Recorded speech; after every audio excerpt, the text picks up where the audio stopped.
Happy Saturday. Welcome to the Scoop World Order. What a ride we are on. Notre Dame is beckoning on the 20th. We've got a great bit of momentum right now. Holy cow. What a time to be an Ohio State fan. What a time to be a member of the Scoop family. We are here working a Saturday night, go for about an hour, headed into that Steelers game. I know a lot of you guys are interested in that. So that being said, as always, we appreciate you guys. Love you guys to death kicking it with us. What an amazing run this has been for the team, for Buckeye Scoop, the accuracy of our forecasting and of, hey, maybe the team is pretty good. Maybe we aren't sunshine pumping. Maybe this might be the best Ohio State team in history, which I think it is. If we win this one, and again, this is arguably the weakest opponent that we've seen in the playoffs, Notre Dame. From a talent perspective, I don't think they're as talented as Tennessee is. They're good, but we'll see. Definitely not as talented as Oregon or Texas. So, but again, we got to keep the pedal to the metal, and I think Ryan and the leadership of the team are going to keep that rolling. So, but if you guys enjoy our content, please leave us a like. Click subscribe. Also, click that alert bell. Again, if you guys have Apple Podcasts or Spotify, the best way you can help us and support us and everything else is subscribe to this podcast on the audio formats. Again, we've been pushing that. It's been growing. It's a little trickle right now, but it's starting to grow a little bit. So again, we just appreciate all you guys that are doing that. Do it on your spouse's phones, your kids' phones, your friends' phones. You're at the bar. Hey, we have some lady scoopats that go to the bars and they have hey, give me your phone, and they click download Buckeye Scoop and subscribe, which I think is amazing. But I didn't know people did that, but we have some that do, and it's awesome. So again, I just appreciate all you guys that are helping grow this thing organically, and it's absolutely awesome what the Scoop family has become, and this ride is about to be incredible. So with that being said, I got to bring in Nevada. Nevada, I know that you're 50 times. You're riding a high of exhaustion from staying up crazy hours watching these games, and then little Nevadabuck has advanced to the gold medal game versus Canada tomorrow in the World Juniors. Allowed one goal, but maybe the best goaltending performance in the history of the tournament thus far. On fire. How are you doing tonight? Oh, I slept. I literally slept 2 hours yesterday. Um, got to bed about 8 o'clock in the morning, and after the podcast, and got up at 10:30 because I was so wired about the Ohio State game, and I just haven't been able to stop smiling since the game. I'm so excited about the Buckeyes. I've been working on my travel plans now. I'm going to take the entire brood down uh, down to Atlanta, and we're gonna go get this one over the goal line and get this thing done. So I'm just really excited. And the Buckeyes showed up last night, man. They showed up. I've had the chance to watch the game, not a full rewatch as I would when I'm normally at home, but I probably watched about 70% of it over. And I feel like Texas was really fortunate to be in the game. And I've talked to a lot of people. Really feel like Ohio State's in a great frame of mind. Got a pretty promising report on JT's ankle, which was really good to hear. And I contrast that to Notre Dame, where Notre Dame's really been ravaged by injury, man. I mean, they have lost some people, and they're kind of leaking a little bit of a gas going there. But hey, Ohio State's going to come in with a full head of steam. The chance of a letdown or them looking past Notre Dame or anything is absolutely zero. Ohio State knows what's on the line. You're talking about immortality and a legacy that frankly is really going to be hard for anyone to replicate. But they got one more game to do it. It's on Ryan. It's on Chip. It's on Jim Knowles. And so posted a great anecdote that you had shared with me earlier. But there was on Texas's last drive where they drove down the field and they got down the 1 yard line. Apparently, an unnamed Ohio State staffer came across the headset and said, "Wow, man, they scored really fast there." And Jim Knowles got on the thing and said, "They haven't scored yet." So, yeah, sure enough, they both are back and held them. So if I sounded like a Jim Knowles fanboy before, I'm even more so now. I mean, he is so great. Um, got that dog mentality, especially around the goal line. But Knowles he's the best DC in college football. Said it last night. It's not close. There's not even really a second. So we're so fortunate to have him. I think it's the type of circumstance that he could be here for a while because he's an older guy, because he really doesn't have head coaching aspirations anymore. Um, that I'm aware of, and you just pay the man his money, because the guy has come in and taken an Ohio State defense that was dysfunctional, maybe some of the worst defenses that we've ever seen here at Ohio State, and it could be the best defensive unit that we've ever had. It's sort of statistically, and when you compare it to who we've played this year, I mean, we're shutting down the Dylan Gabriels, and we held Quinn Ewers to 14 points. And Nico, we put him in a box in a locker and smacked him around and put him there.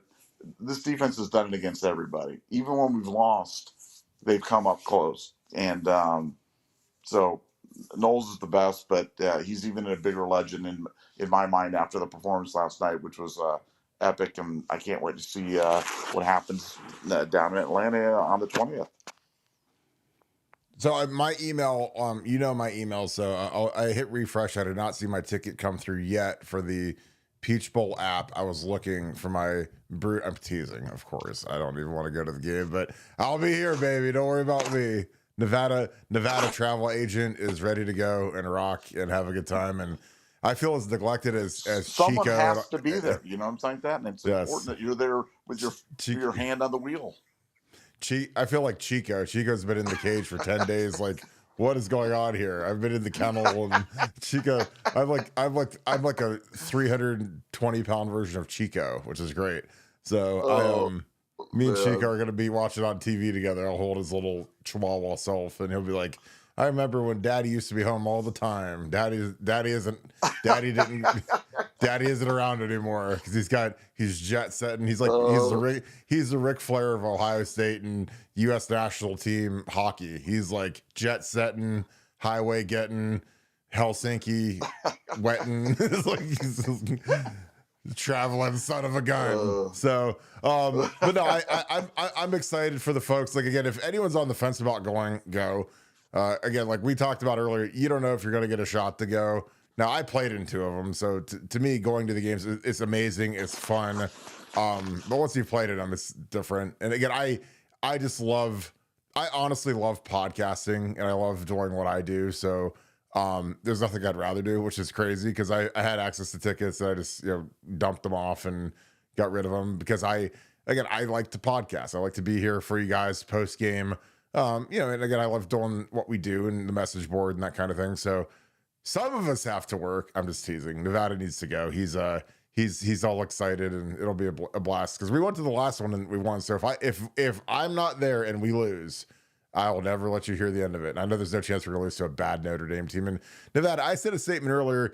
Do you think this is the worst team we've seen in the playoffs? I mean, because I don't think they're better than Oregon or Texas, in my opinion. But what are your thoughts on that? Yeah, no, they're not a great team, and they're not a great team that has been really hurt by injury. Now, they play a specific style, and if you're looking for scenarios that would cause you to have pause as a fan, they play a particular style of game that we haven't exactly excelled against. And if we try to play their game, the slow it down, power football, play the game in a phone booth, and not use our speed, not use tempo, allow Riley Leonard to pick up 3.6 yards every time he carries the ball, and move the chain slowly down the field, then that's a scenario where this is a ball game. But if we play the way that we've played this playoff, if we call the game the way that we call it, we should be fine. And that's why we're such a prohibitive favorite, in terms of the way that people bet it in Las Vegas. That doesn't mean everything. We are a prohibitive favorite against Michigan, and we all saw how that turned out. But this game's not going to be played in 10-degree weather. This game's going to be played in a dome, which and again, forget the soft narrative. There's nothing about Ohio State that's soft. Nothing about Ohio State that's soft. But when you've got better skill players playing in a temperature-controlled environment like this, there's nothing bad about that. For Ohio State, that's what they want. They want. Does Notre Dame have people that can cover Jeremiah, Emeka, and Carnell? I don't think so. I don't think so. They like to play man. Um, so do they switch up and try to go to zone? They probably do, but now you're playing a defense. I mean, they've been 65% man this year, and I just don't see any world where they try to play man defense against Ohio State. I hope they do, but I guess that's a question I would have for you. Just if you're a defensive coordinator like Al Golden, and you're primarily a man team, but man's a bad matchup for you against a team like Ohio State. Do you continue to stick with it because you run your defense, or do you change up what you do to try to counter an opponent that might have superior skill on the outside? How do you attack that?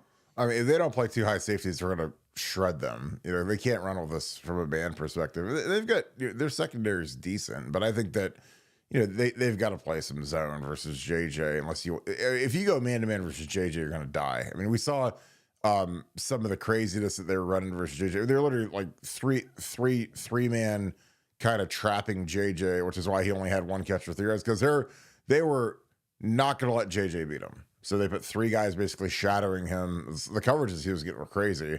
So Carnell got to eat, and Emeka got to eat, and hell, G. Scott got to eat and get probably the most catches he's ever had in his life in one game. So I think that if you play man versus JJ, you're insane. But maybe they just got to go for broke. Maybe it's what because again, it's one thing if it's like what you believe in. Because there is something to like running what you believe in. But you got to have enough ability to adjust if it's a really, really bad idea. Like if we were an inside zone running team, and that was a big thing that we did with Chip and with Ryan, and inside zone. And then when it didn't work versus Michigan, we started getting out on the edges more, and we got on the edges more, and all of a sudden, the whole world kind of opened up and we shredded teams. So, if there's a bad matchup somewhere, then again, I'm just very, very big on being efficient on offense. And that means it's the old war adage, don't attack a walled city. Find another way in. Don't go bang your head against the wall and, be in a disadvantaged situation. But I think that, with the amount of injuries that they've suffered, it's almost cruel. But I don't care. I mean, like I said, their left tackle couldn't return to the game last week. So even if he does play, he's going to be 50-60%. If you look at some of the other guys, I mean, and again, they lost their starting left tackle during training camp. They were starting and again, Joe Rudolph is as good of a line coach as there is in the country, and he was a graduate assistant when I played at Ohio State, so he's got Ohio State ties. He was actually a GA, and then they moved him into a strength coach role. Really, really good line coach, and I give him credit in the same way that I give Justin Fry credit. They've had probably those 2 units have had the most injuries of any 2 offensive lines in the country. And they're still productive, and they're still pounding on people and getting it done. They blocked Georgia's front. Georgia's got an excellent front. So, they'll be formidable, but I don't really respect their skill. They've got good tailbacks, but nobody really runs on us. And again, you talked about that prophetic Jim Knowles statement, but I mean, they were first and goal from the 1 yard line with 4 minutes to go to tie the game in the Final Four of college football, and they didn't score.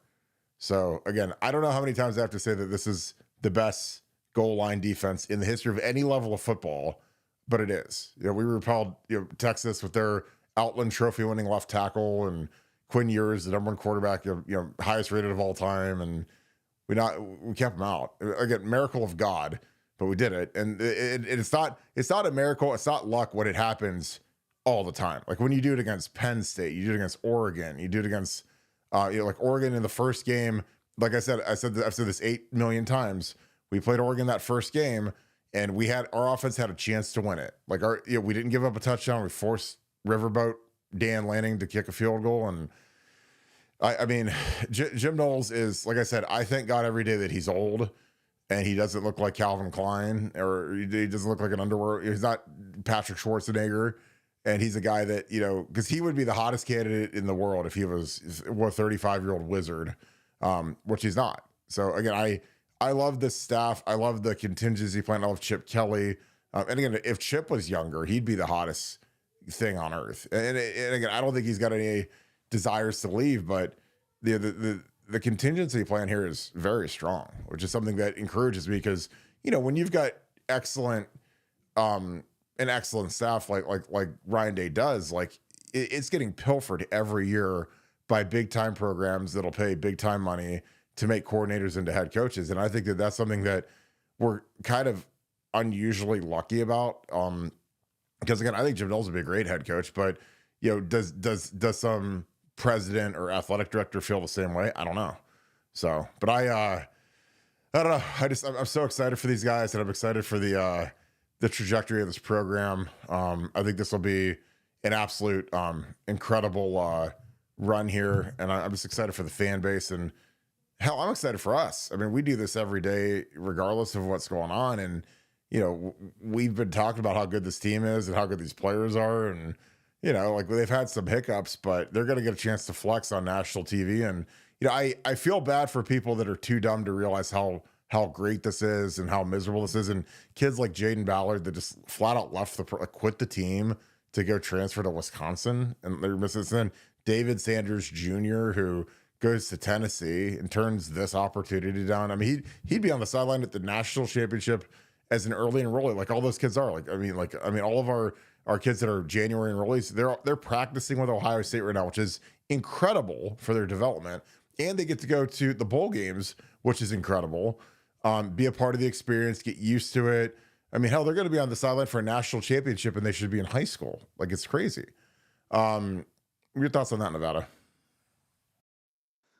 Yeah, well, no, it's that's the stuff that the hidden stuff that pays big dividends for you, and it makes you we've got a portal window, that's open. We've got another portal window that's going to be open in spring, and it's just going to reinforce for a lot of people what a desirable location Ohio State is to land. And make no mistake, that's a big part of the game right now. I mean, the big part of the game is where do people want to be, and as given the state of Ohio State NIL, which is competitive with anybody, it's not we don't have Larry Ellison or Phil Knight or the big thing, but we've got a lot of people that raise a lot of money and make Ohio State as competitive as they need to be on these situations.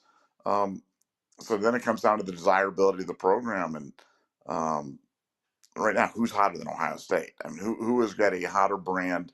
I used to have access to the Nike Now stuff. I'm probably going to get that again in the spring. But who's got a hotter brand than Ohio State? And no one, and it's not close. And if they can get this paid off, and nobody's going to ever accuse me of counting chickens before they're hatched, because I've seen too many sporting events where it didn't go exactly the way that it was planned. And but do I feel like Ohio State is a team that is battle tested, veteran leadership, and playing their best football of the year? Absolutely.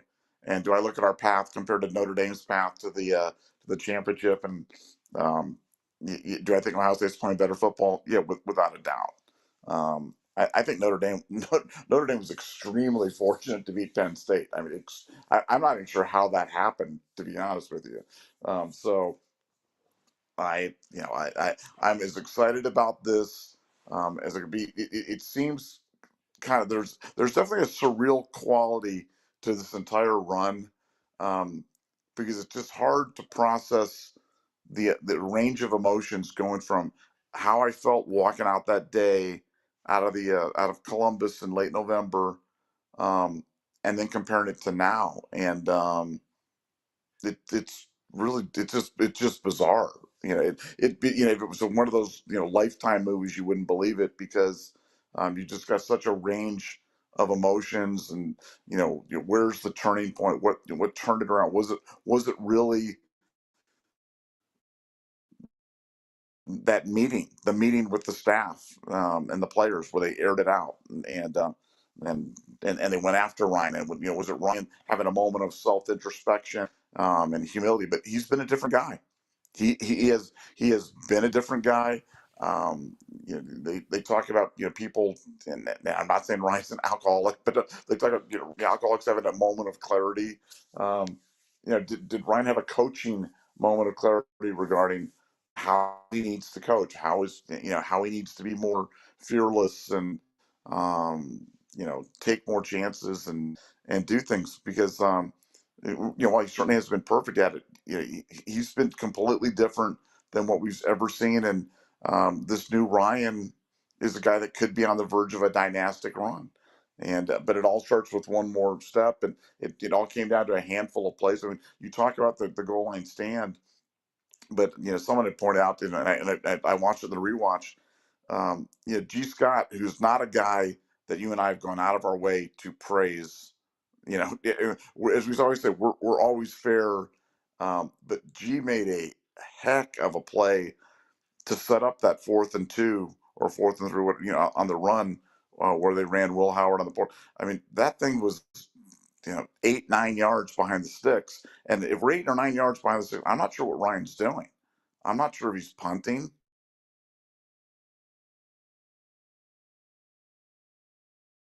to get the ball to 4th and 2, and now you're going, and they executed perfectly a QB run.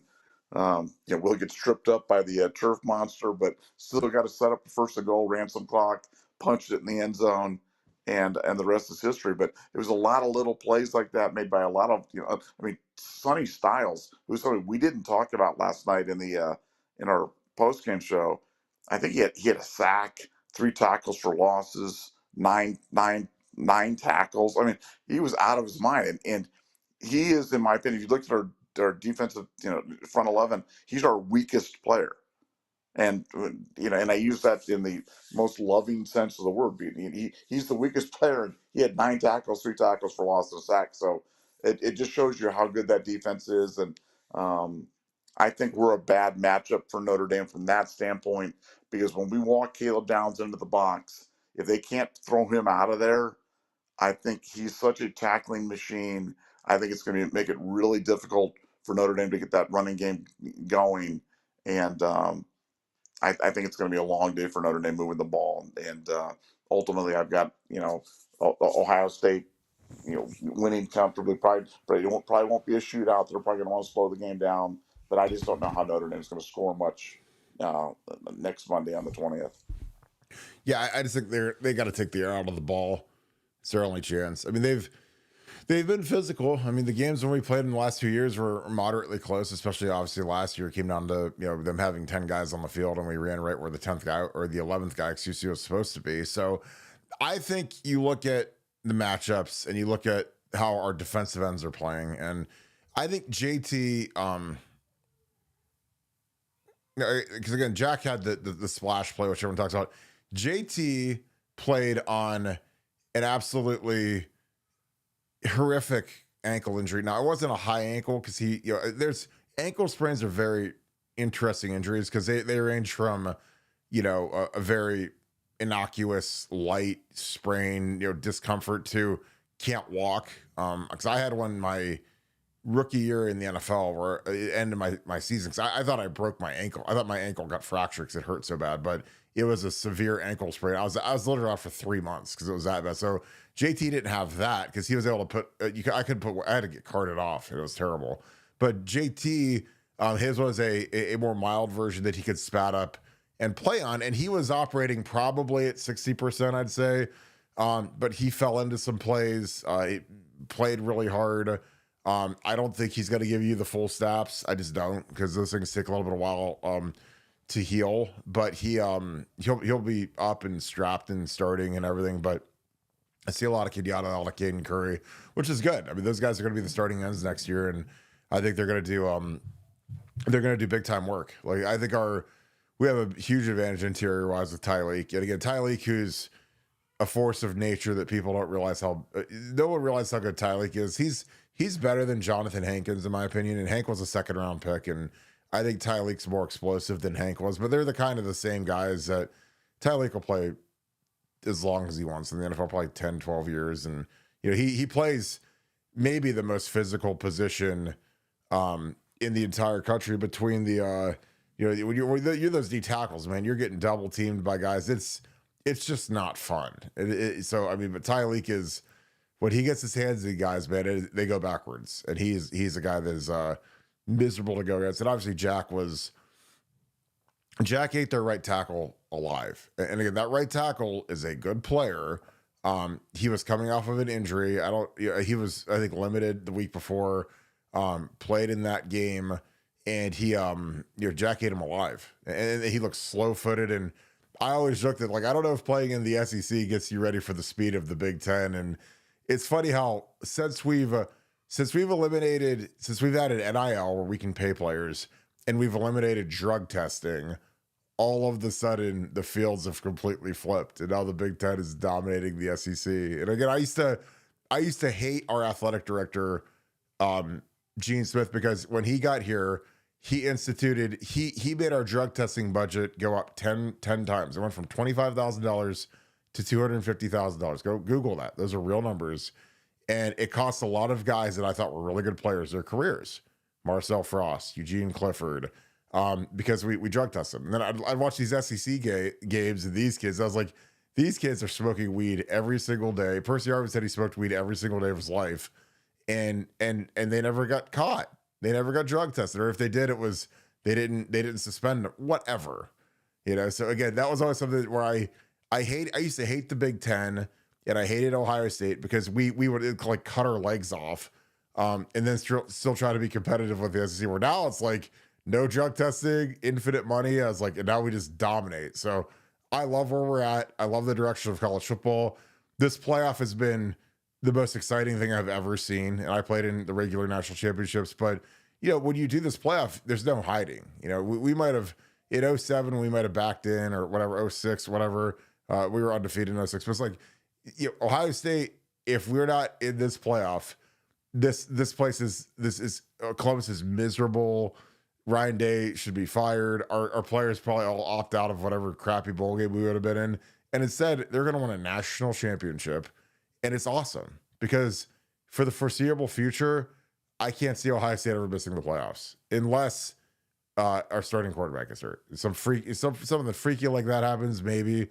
But with the talent we're stacking and how lethal we are in the recruiting in the transfer portal, and who knows who's going to be retained, because the Carson Beck kid from Georgia went to Miami and he got $4 or $5 million or whatever, and he wouldn't have got that with his NFL contract. He wouldn't have got anywhere near that. He'd have been a 5th or 6th round pick probably. So with this NIL stuff, like if I'm Quinshawn, I'm coming back for sure. If I'm Davidson Igbinosun, I'm coming back. Sonny Styles needs to come back. A lot of these guys that in the old days would have jumped off the bridge to dive into the NFL money, now they can make kind of basically like 2 signing bonuses, which I think is fantastic. And most of those guys will improve their stock. Like, I mean, look at how our seniors have you're telling me Jack Sawyer hasn't improved his stock coming back for a senior, and JT hasn't improved his stock, and Donnie Jackson, and let alone Will Howard and some of the Seth McLaughlin, some of the transplants that came in. It's crazy how much these guys have improved their stock. Lathan Ransom, Cody Simon. I don't think a single guy hurt his stock coming back this year. They get another year of college, which again, I loved college football. The NFL was great because I got paid, but I loved college football. Like college football, you're with your boys, you're playing for your home state, you see your family every weekend. You're the NFL with your immersion. And again, NFL's amazing, a lot of money, great. But at some point, it's more fun to enjoy life, and now you got to get the best of both worlds. So, Nevada, any thoughts on any of the stuff I said? Because I just love this trajectory of this program at this point. Well, yeah, it's been an amazing reversal of fortune, and but we always talk about how for every action there's an equal and opposite reaction. The 12-team playoff does diminish some of the regular season, and it does not eliminate, it doesn't go from importance of 100% to 0%, but things like the Michigan game and making it to the Big Ten championship game and winning the Big Ten title, and all those things that used to be primary team goals in a 12-team playoff era. The goals are different. The goals are about peaking playing your best football at the end of the year. And I've heard a lot of national pundits. I've heard a lot of people that do this for a living betting talk about how Ohio State has gotten to this point, and they almost feel like it's been purposeful. I don't feel that. I feel like we've been circumstances have kind of driven us to this place. But however we got here, we got here. And the bottom line is, at the beginning of the season, the goal was the week before the national championship game, be playing your best football. The week before the national championship game, you hope you're playing against an opponent that you can beat, that you're physically superior to, or a better coaching staff, or whatever it is. You're playing well in all three phases, and that you're as reasonably healthy and more healthy than your opponent that you're going into. And that's where we're at. So however we get it, however this strange, crazy journey was, this twisting and turning and losing to Oregon and then climbing back up the mountain and then having one of the worst, most inexplicable losses of my lifetime, and then rising like a phoenix from the ashes to where we're at right now. It's just it's different. It's a residue of the 12-team playoff. Is it worth it? Has it did it diminish? I think the way that my opinion on the college football playoff right now is that it's fatally flawed by their seeding. I think the fact that you've got a 7 and an 8 seed playing for the national title really just speaks to the fact that the seeding was all mucked up.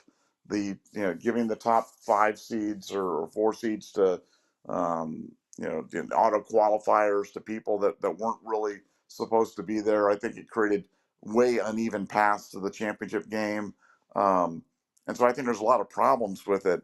But on the whole, I think the 12-team playoff, an expanded playoff scenario is probably a net benefit for college football in general, and certainly for Ohio State in particular, because it's going to be very difficult, even in an expanded and improving Big Ten. And make no mistake, the Big Ten is way tougher now with the additions of USC, UCLA, Oregon, and Washington than it was before.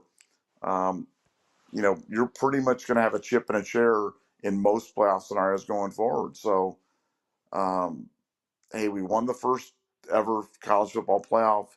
I think it's only fitting that we win the first ever expanded college football playoff. And like I said, I'm working on 2 hours sleep going after the Texas game, and I'm not sure I'm going to be able to sleep tonight. I'm literally that excited about this team, and I know for the players, it's going to be hard for them kind of containing their excitement, because everybody that I talk to is just over the moon and absolutely 100% believes in this plan. And no matter what Notre Dame says, they believe in their plan, they believe in their guys, whatever, but they know they're coming up against a juggernaut, and they know that they're coming up against the hottest team in college football. And I just don't see that changing next Monday. And I think we're a team of destiny that's going to kick in the door next Monday, and Ryan's going to get his first championship.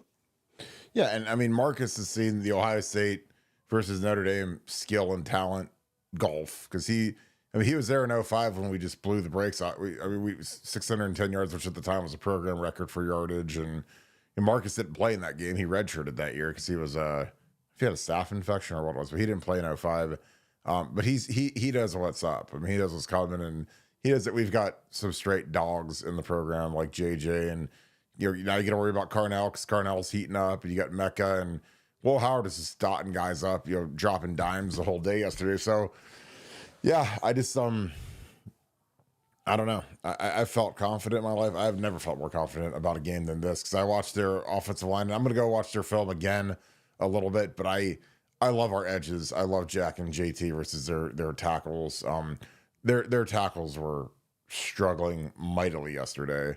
They need to help them both. And then you've got Tyleek in the middle, who's really doing a great job at what he likes to do and push the pocket. So I'm just super excited. Like I said, I think that I feel great for Ryan Day after all that he's been through. And again, it is funny. You look at the juxtaposition of Michigan and after that Oregon loss, and I've got text messages from lunatics saying that they're ready to quit the team. They're tired of this trash. I mean, it's a swear, like, I spend all this money and I don't want to go to any games anymore. And I was like, okay, great. I mean, if you want to give up on them, I'm not giving up.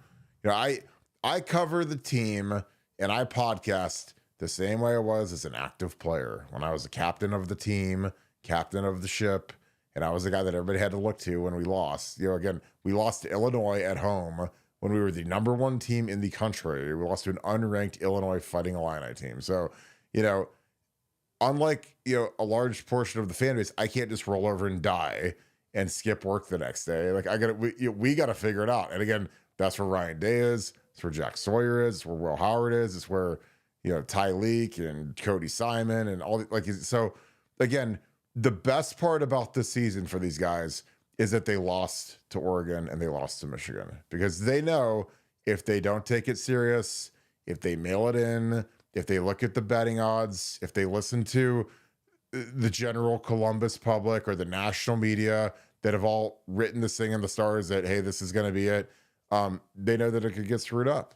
And again, like you said, you've been around too long to eat the cheese and believe in everything and say how anything can happen. Because again, I've lost 2 national title games, so I'm not an expert on winning them, but I know that you better hope that your best player doesn't break his leg on the first play like it happened to us versus Florida. You better hope that you don't turn it over and have 5 personal fouls like versus LSU. So you still need to execute and play a clean game, a good game.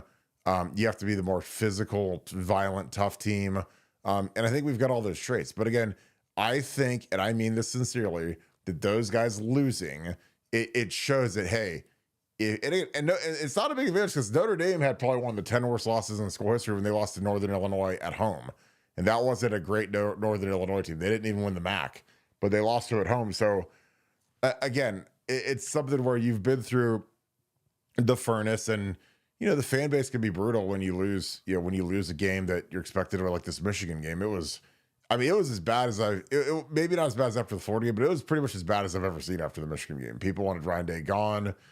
Like I told you, I was at Twin Peaks one night. That one idiot came up to me for like literally 30 minutes telling me how Ryan Day needs to be fired and he sucks and terrible. And I'm sitting there and I'm like, I think we're going to beat Oregon. Like, that's the thing. Like, I think they had every advantage in the world and they were at home and they beat us by 1 point. We're going to run this thing back at a neutral site. And I think, frankly, the other thing is, like, we're a better team than we were at midseason. We're a better team than we were at the end of the season. Like, we are clicking, and Will Howard's accuracy and, the development that's going on right now is something that is, should be documented, and again, that's something that I keep saying. And I know it's a small thing, but the fact that we are still playing and Notre Dame is still playing, and it allows for these high school kids like Tavian St. Clair, and it allows for these transfer portal kids to practice with the team is incredible. We're basically getting like 10 days of spring practice where they could, obviously any team could be lifting right now, but we can literally put the pads on and practice. Us at Notre Dame, that's a huge advantage. It's literally an extra spring practice, having all these extra practices. So again, I know you guys don't see it. You guys probably don't realize this because, but I lived it. I know, like, an extra 5, 6, 7 practices. It doesn't sound like a lot, but when you can get your transfer portal additions who are already on campus and enrolled in school, when you can get them assimilated into the way that you practice, and on top of that, the cherry on top of that makes it even better is a lot of these guys, these freshmen and these transfer kids, they get to see how Jack Sawyer works, and they get to see how Will Howard works, and Trey Henderson and Cody Simon. And again, like, when I was a freshman, when I was a high school kid, for one, 20 years ago, I couldn't enroll early. It wasn't even an option because my high school, I couldn't graduate early. But like, if I could have had like 2 weeks to practice with Mike Doss and Donnie Nicky and, Maurice Claret, like a lot of these guys that weren't around by the time I get to campus, like, I think that that's invaluable because you see what great leadership looks like. You see what it takes to go on a run like this. You see the level of work. Because again, when I showed up as a freshman in 2003 in August, like, I don't know what they did to win a national title. I'd never seen a practice before. My first practice at Ohio State was literally my first practice at Ohio State. I didn't come down for spring practice. I didn't go Like I didn't go to any of that stuff, so I had no clue what was going on. So like for these young guys to see how Jack Sawyer works and how he leads, and every position, Cody Simon, Denzel Burke. I think that is something nobody's talked about, and you get to show these guys, hey, you guys want to go win a natty? We're about to show you how to do it, and the cost of it is as high as anything you could ever pay for in college sports or even pro sports. So winning a championship at any level of sports is the ultimate sacrifice, and these guys are about to do it. Nevada, any thoughts on that? We'll start taking some super chats. No, I just I think those are some of the untold benefits. It's kind of the reverse of Showtime and how it used to be, where younger guys would get a chance to show out, but now you're getting for guys to be able to look at guys that came back and all. I thought you did a great job breaking down how many guys kind of enhanced their draft stock. I mean, let's just talk about Jack and JT for a second. I mean, Jack and JT were widely considered kind of like underachieving, maybe a little disappointing, like decent players, but nothing great, nothing in the annals of great players at Ohio State. And they're different kind of players. They're not as flashy as Chase Young or the Bosa's or whatever it is. But I mean, is there any doubt in your mind that Jack and JT are going to be productive NFL guys, or guys that are going to play a long time and make a lot of money in the league? And how good have they been down the stretch for Ohio State? So, and that's all a function of them having the courage to come back and run it back one more time. And I love seeing guys get paid off on that. I love young guys being exposed to that so they can see and learn from the veterans. But so much good is going to come out of this run. Good for the players, good for the program, and the future's certainly bright. Yeah, and I'm gonna bring a couple of plays down real quick before we get into this, because I just want to make sure he's done. I just want to highlight Donnie, because Donnie's the guy that should have been a captain, but he wasn't. But I'm going with Ryan only having 4. I'm gonna get stupid when Urban was having 13 captains, but Donnie is a very fluid mover, and he is a legend for what he's done, man. Moving out to left tackle. I mean, these are 2 really good defensive ends here. Him and Josh are going against, and Donnie stones them. No help. He's got inside presence from Luke. If this kid goes inside, Luke's got him. And this is great. So Luke, who's playing really well, he's sliding. He knows that he has this B gap right here, so he's sliding right here. But this guy is trained. Hey, force him to come out in here and help, because a lot of times if you don't have any work, like Luke has no work right here, you're taught to turn and put the crown of your helmet into his ribs and try to hurt him. Like that's what we teach these guys to do. And so when he sees that you look right at the helmet stripe, you see the helmet stripe turn to help Donnie and put a bruise down this guy. And Luke, this is such an athletic, quick move. This is great. Bounces right back, squared up, does a little mirror dodge drill right here, which is what you see at the combine every year. And again, this saves a hit on Will Howard. And this is a little play, but if Luke is blind and has no awareness, then all of a sudden this is a hit for Will. He might not complete it, but we complete it to G. Tigra and Carson, excellent right here. Both these guys, really good work. And then they put Josh out on the island. Josh is battling. He's a little dinged up. And you got Trey out here with a chip right here on the edge to give some presence. They're telling Josh, hey, this is a really, really freaky athlete. Go out in close space. Go jump him. So he's on him right away. Kind of a short set.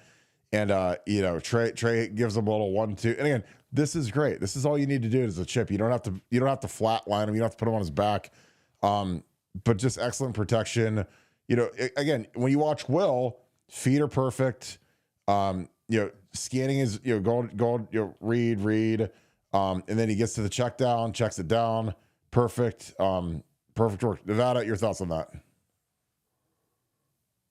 Well, look, I have been of the opinion, when it all happened and all the disaster on the offensive line happened and Donnie Jackson moved out, I went on record as saying I believe that Donnie's best position is as a tackle. I'm not saying that his future in the NFL, but I think he's going to show that he can play out there. And I think the way he plays and his fluidity of movement, I think he's certainly a hybrid Dancing Bear Mauler but he can dance with the best of them. And I think he's been, I don't know what type of superlatives more I can give to the guy, but to switch positions like he did out to left tackle, the most, the physically and mentally demanding position on line, and do it as near flawlessly as he's done.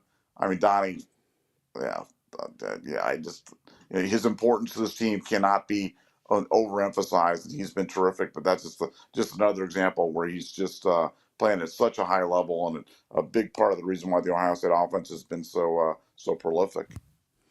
Well, and to me, he's faced kind of a murderer's row of guys, because I mean he had to see 11 from Penn State. I think is the best defensive player in the country. I think he's better than Caleb Downs, and I love Caleb Downs, but he should be the second pick in the draft at the lowest. I don't know where he's going to fall to, but he's like Micah Parsons, and he won a bunch of awards. He's the best guy I've seen. Then he saw Pierce from Tennessee, who's incredible.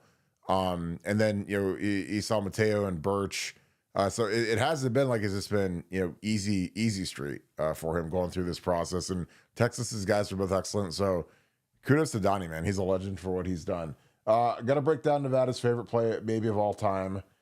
Will Howard, who is Nevada's boy, Trey Henderson, who's been Nevada's boy, and a screen pass, which is Nevada's boy, all together in one wonderful play. Nevada, we get this stuff down here. And again, these are drive starters. And Ryan talked about this. A lot of times when you start kind of a 2-minute drill, you run maybe a draw play, you run a little screen, a little quick flare, so that you can get the guys running up the line. So they're thinking this is going to get tackled right about here.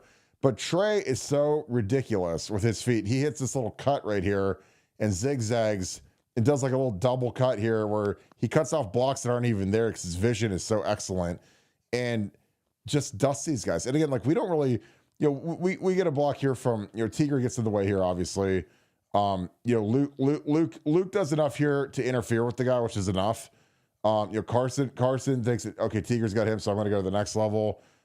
Carson doesn't really hit anybody, which again is fine, because again, when you're these big guys with all this space versus little athletes, like if you just get in their way and just affect their stride, that's enough. And so you do that, and then all of a sudden it's a curtain call, and Trey hits the Jets, and it's something where Ryan, to his credit, was joking in the press conference after the game, hey, we run screen drill all the time, but we never call screens. And he literally threatened Chip Kelly and said, we're going to stop running screen drill unless you start calling screens, because we never call them. So we call one as a drive starter there, and it's maybe the play of the season. I mean, it was 7-7, and we scored that touchdown right before half, and then we get the ball at half, and a lot of stuff changed. What are your thoughts on that, Nevada?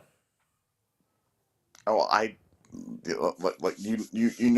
that I've coached football at a much lower level, but when I coached and when I was the head coach, primarily a defensive coach, primarily inside, but we would run the screen 7-8 times a game. I mean, we would run it that much. I think the screen pays so many dividends in terms of, if you're playing against a team that likes to blitz, or you're playing against a team that likes to get up the field quickly, it just puts the seed of doubt in those guys' mind that they should be rushing the quarterback hard, because the harder they rush, the better the play works on the other side. And I just think it has so many benefits. And I love the Packers because Prime Rodgers, even now under Matt LaFleur with Jordan Love, they run a ton of screens.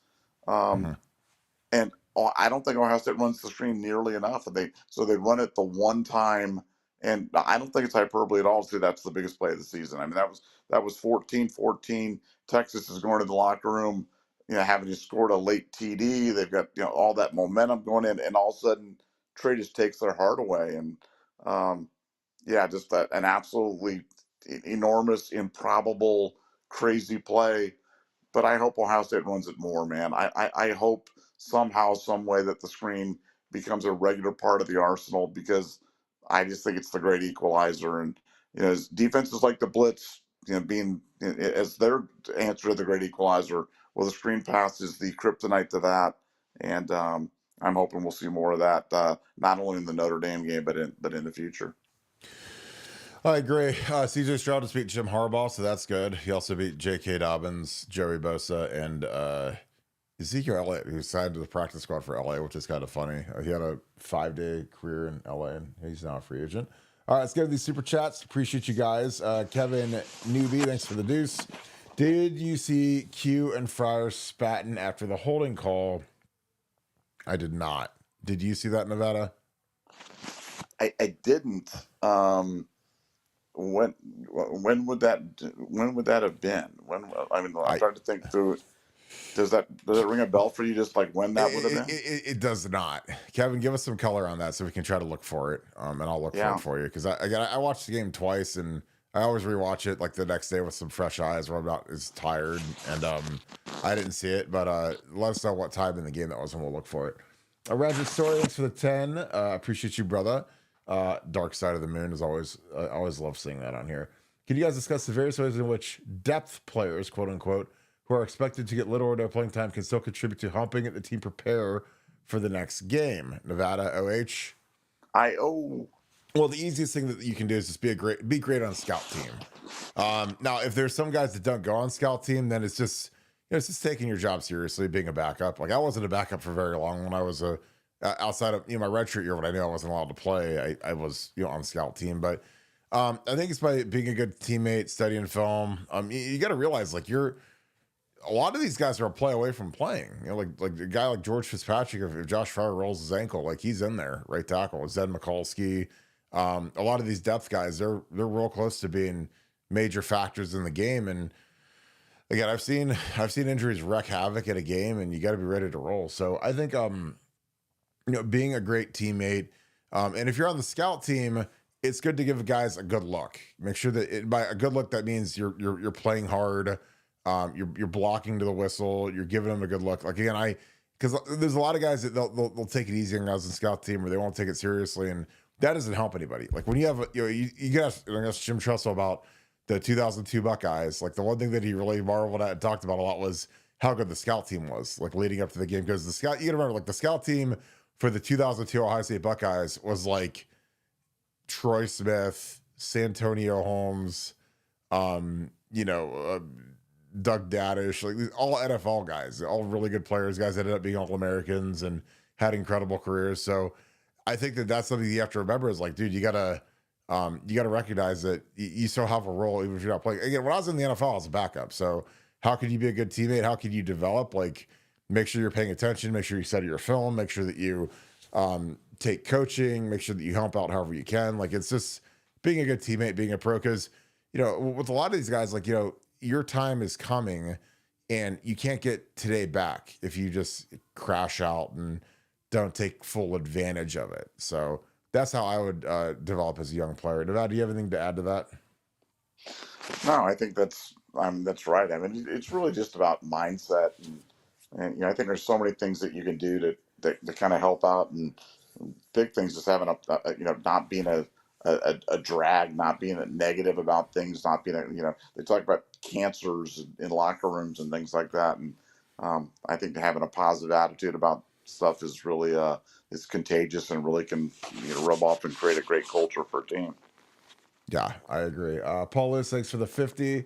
Hi guys, have either of you seen a better block from OSU running back than Judkins on the Texas TV on the one lead block on Henderson's run? It was devastating. Shout out to the lunatic French. Yeah, that was special. I mean, that was that 2 running back look, and they put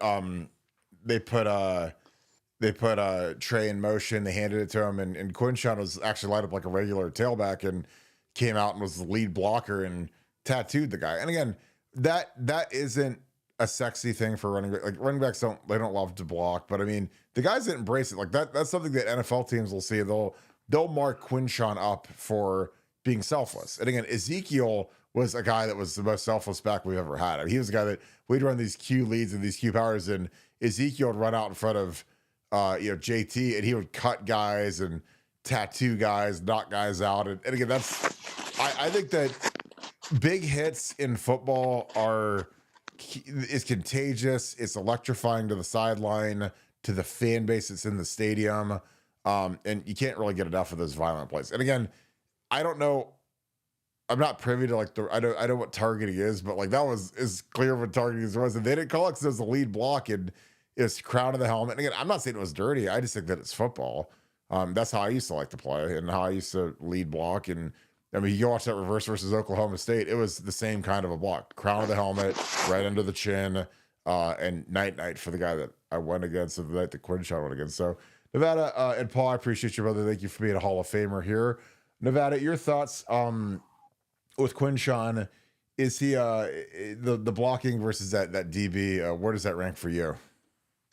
Well, high, and I'm just I'm extremely high on the two back look. I think the two back look for them is not gimmicky. I think it's been super productive. I'd have to see the stats on it, but it sure seems like we get positive plays out of it. More often than not. And I thought Quinshon had a sneaky, really good game. I think in a lot of ways that might have been Quinshon's best game as a Buckeye. And I know it doesn't show it statistically and other things, but I thought he was a tone setter running the ball. I thought he was a tone setter, blocking, and I thought he had an outstanding game. And when you compare what he's bringing, and then you throw in what Trey's been able to do by staying healthy this year, the Quinshon Judkins addition, the fact that we've got two healthy backs, amazing. So that one paid huge dividends. All right. Mac Production List of 5, strap up Kirk. Do opposing coaches commonly help other coaches with common opponents? Say Franklin sharing advice for game planning Notre Dame being same conference. I don't. It all depends upon the relationship and how frequently they're on the schedule. That's all it comes down to. So if you're, like Kirby Smart made a big deal about when we beat Alabama in 14, how Tom Herman took the Houston job, and within like a couple weeks, he was in Tuscaloosa clinicking Nick Saban and Kirby Smart on what they thought and why they had success and what they're going to do. So it depends on the relationship, depends on if you play them. I don't think that Ryan Day is going to reach out to James Franklin for anything, because I don't. No. And again, I think that I'm sure that they're friendly, but I don't know if they're that friendly. Like, I think that the problem, like with when you're Ryan Day and you're James Franklin and you're Ohio State and Penn State and you're in the Big Ten, is like, there's a large faction of people that kind of think that Ryan Day and James Franklin are the same thing because neither of them won a national title. But is James Franklin gonna try to push Ryan Day up the mountain to, not that Ryan needs him, but is he gonna say, well, here, let me help you get your first one, so that now all of a sudden there's this clear cut of, you've got one, the haves versus the have-nots, the Peyton Mannings versus the Dan Marinos, the guys that have won titles versus haven't. So I think that it honestly just depends upon the relationships. Like if Penn State would have won, do I think like James Laurinaitis would have called Marcus Freeman? And do I think that maybe somebody on staff might have talked to Al Washington? Maybe. Now, Al Washington's got a lot of bad blood between Ryan Day and Larry Johnson, so probably not. But I think that James would call Marcus, because they're best friends, so that would make sense. But it just totally depends upon their relationships. And like I said, if Alabama and Georgia were, if Bama played somebody and Georgia wasn't, was in a title or in a game against them, like would they reach out, and would Nick Saban share with Kirby? Probably a little bit, maybe not a lot. I don't know. Nevada, what are your thoughts on that? Do you think opposing coaches commonly help other coaches with common opponents? And again, like when there's a team that hates, like last year, like with Michigan, when they were cheating their face off, like I think everyone was helping everybody trying to beat those guys. But what are your thoughts, Nevada? Yeah, it just depends on the coaching tree, and there's so many different intertangling relationships between coaches and staffs and things like that. I think that's a case by case basis, because so many guys have had previous relationships, been on staffs before, helped each other out. And so I'm sure there's some of that going on. But your point about Franklin's excellent. Nobody wants to help somebody else get to a spot that they're not at and really create a competitive disadvantage. But coaches do help each other out a lot, and that is definitely a common practice.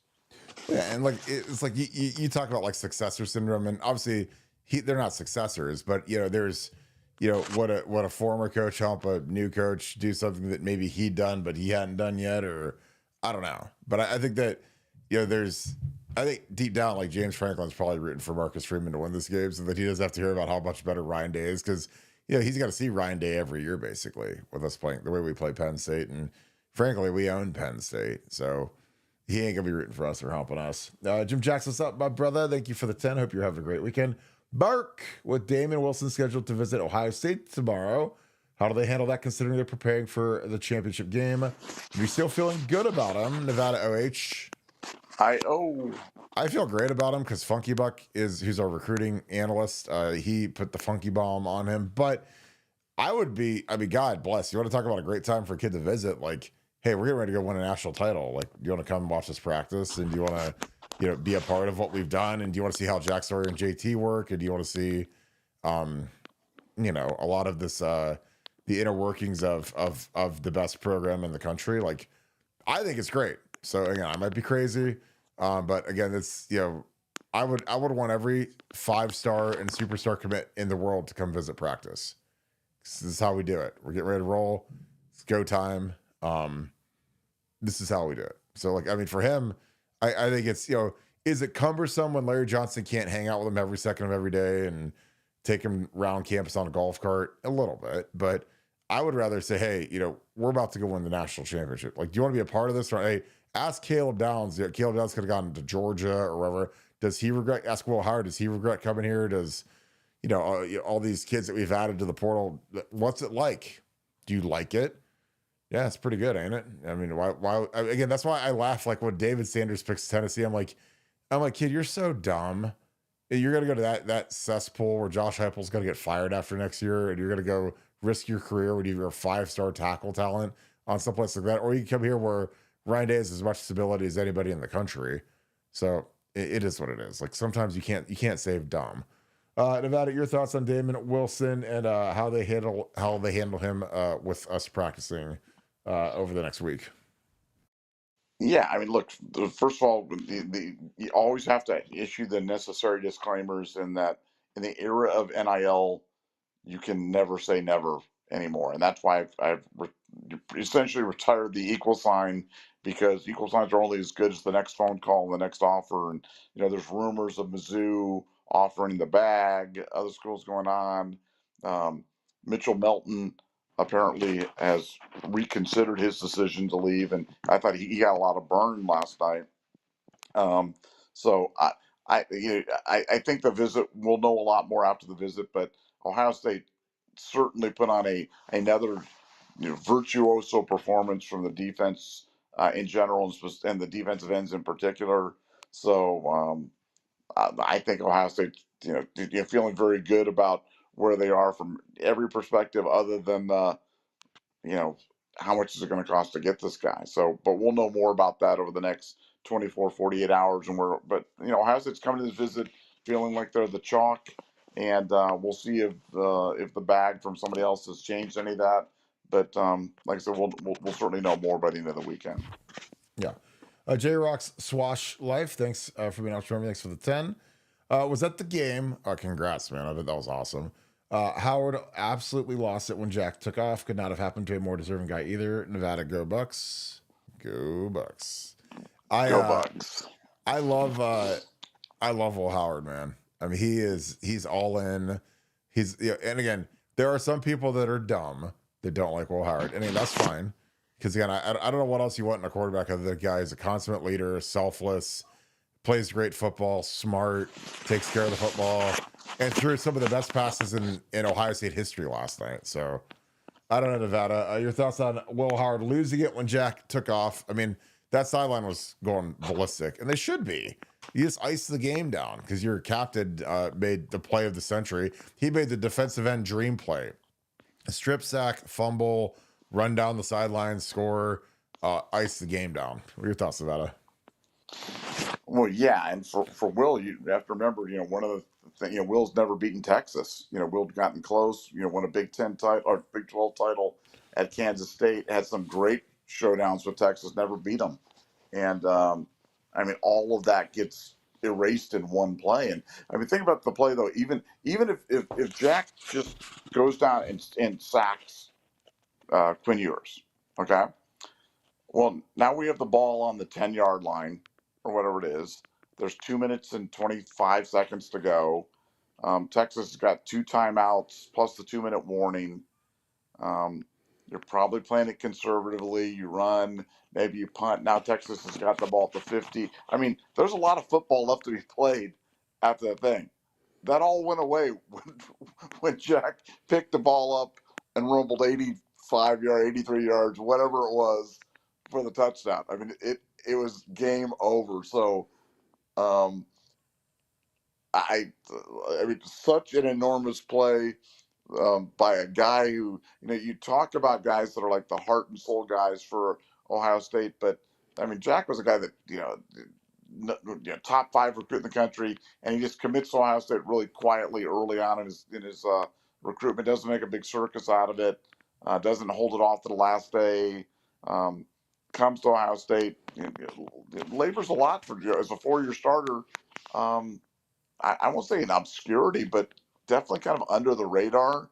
And now he's going to leave as one of the most iconic, beloved players in Ohio State history. It's such an amazing story. But yeah, Will was losing his mind over that because it exercised a lot of demons, man.